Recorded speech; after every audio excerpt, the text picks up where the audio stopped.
তুমি ভাবছো তোমার আশেপাশের মানুষেরা তোমাকে খুব ভালোবাসে।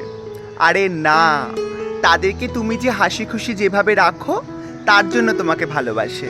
এই মানে ধরো, তুমি যে কাজ করে দাও তাদেরকে, তুমি যে এফর্ট দাও তাদের প্রতি, তার জন্য তোমাকে ভালোবাসে।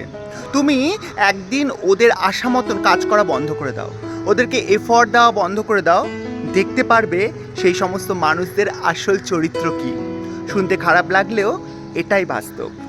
বুঝতে পারলে না তো? আরেকটু সহজ করে তোমাদেরকে বোঝাই। তুমি যাদেরকে প্রত্যেক দিন নিয়মিতভাবে ভালো মন্দের খোঁজ নিয়ে কল করো, ফোন করো, তাদেরকে আজকের থেকে, এই মুহূর্ত থেকে কল করা বন্ধ করে দাও।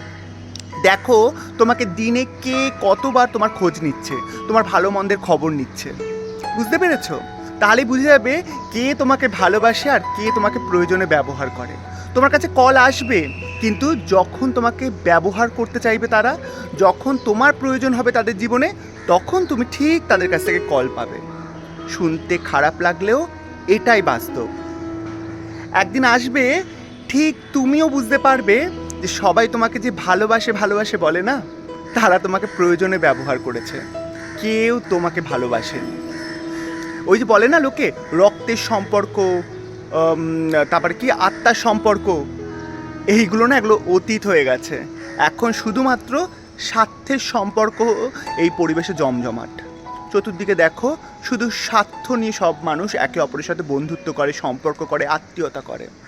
শুনতে খারাপ লাগলেও এটাই বাস্তব। একটু স্বার্থপর হয়ে ওঠো না, নিজেকে ভালোবেসে যদি একটুখানি স্বার্থপর হতে হয়, হও না, ক্ষতি কী?